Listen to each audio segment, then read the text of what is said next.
What if the thing you've been waiting for is the exact thing that's keeping you stuck? Not your phone, not procrastination, not laziness, motivation. Think about it. How many times have you told yourself, I'll start when I feel motivated? Tomorrow, Monday, next month, when life gets less stressful, when I finally feel ready. But what if that feeling never comes? Because here's something I realized. The people making the biggest changes in their lives don't wake up feeling motivated every day.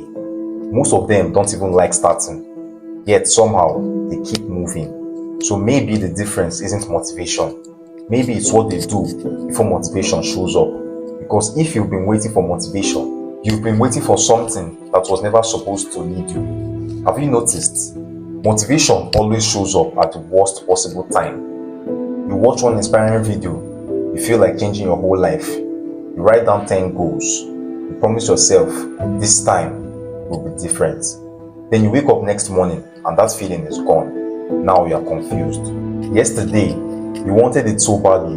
Today, you don't even want to get out of bed. So what happened? Did you suddenly become lazy overnight? No. You believed motivation was supposed to stay. It was never built to stay. It was built to start, not to carry you. And that's where almost everybody gets trapped. Because the moment motivation disappears, most people stop. Not because the goal changed, not because the dream disappeared, because the feeling disappeared. Read that again. Nothing about the dream changed, only the emotion changed. Yet, somehow, the emotion became the decision maker. That's dangerous. Imagine only eating when you feel motivated, only going to work when you feel motivated, only brushing your teeth when you feel motivated. Your whole life will definitely fall apart. So why do we expect motivation to build our future? Here's something that might make you uncomfortable. Maybe you don't actually have a motivation problem. Maybe you have a waiting problem. Waiting to feel ready, waiting for confidence, waiting for Monday, waiting for the perfect plan, waiting for the perfect mood, waiting. And while you're waiting, life keeps moving. Other people aren't necessarily smarter, they're just moving before they feel ready. Think about the last time you cleaned your room. Did you wake up excited to clean it? Probably not. But after 5 minutes, you started getting into it. After 15, you wanted to finish. The motivation didn't come first, the action did. That's how your brain actually works. Action creates motivation, not the other way around. But nobody teaches us that. We're taught to chase the feeling instead of creating it. Now, think about this.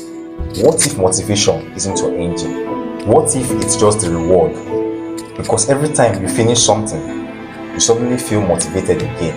You finish one workout, now you want another. You finish editing a video, now you want to make another. You finish studying, notice the pattern. The work creates the feeling. The feeling doesn't create the work. That changes everything. But there's another reason motivation keeps controlling your life, and it's one almost nobody talks about. You've accidentally trained your brain to quit. Not because you're weak, because of something you keep repeating. Think about how many times you've said, I'll start tomorrow. Tomorrow I'll study. Tomorrow I'll go to the gym. Tomorrow I'll edit that video. Tomorrow I'll stop wasting time. It sounds harmless, but every time tomorrow comes and you don't do it, your brain learns something. It learns I don't believe my own promises.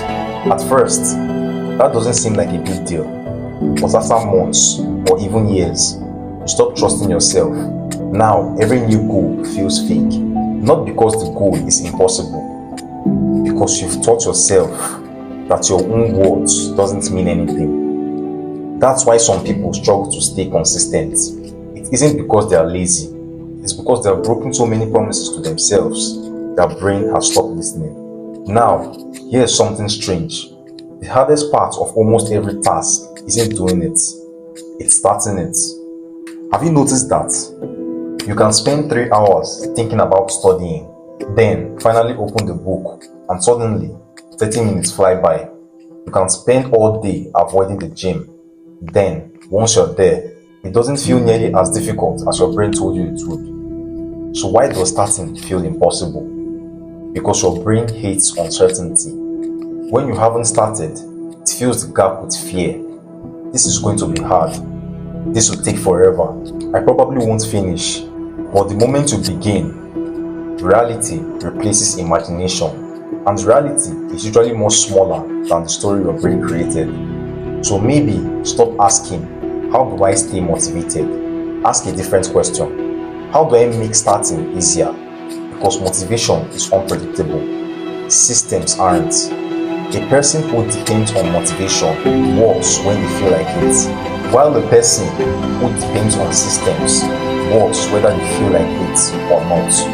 That's why discipline always looks boring. It's not dramatic, it's not exciting. It's repeating small actions until they become automatic. And maybe that's the biggest lie we've been sold, that successful people wake up inspired. No, most of them wake up exactly like everyone else. Tired, distracted, not in the mood. The difference is they stopped negotiating with themselves. Imagine standing outside your front door every morning, arguing with yourself about whether you should leave the house. It sounds ridiculous, right?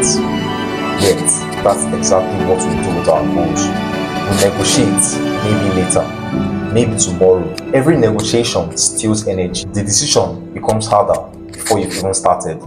People who get things done remove the argument. They don't ask themselves if they feel like doing it. They've already decided. And maybe that's what you've been missing all along. Not more motivation, fewer decisions. Because every time you decide again, you give yourself another chance to quit. So what if you've been chasing the wrong thing the whole time? What if motivation was never supposed to carry your dreams? What if you spent years waiting for a feeling that was waiting for you to move first? Tomorrow morning, you're going to have two choices. You either wait until you feel ready, or you start before your brain gives you permission. One of those choices feels comfortable, while the other changes lives. Not overnight, of course, not in a week, but one ordinary day at a time. And maybe months from now, you won't remember the day you finally felt motivated. You'll remember the day you stopped waiting for motivation and started moving anyway, because that might be the day your life quietly began to change.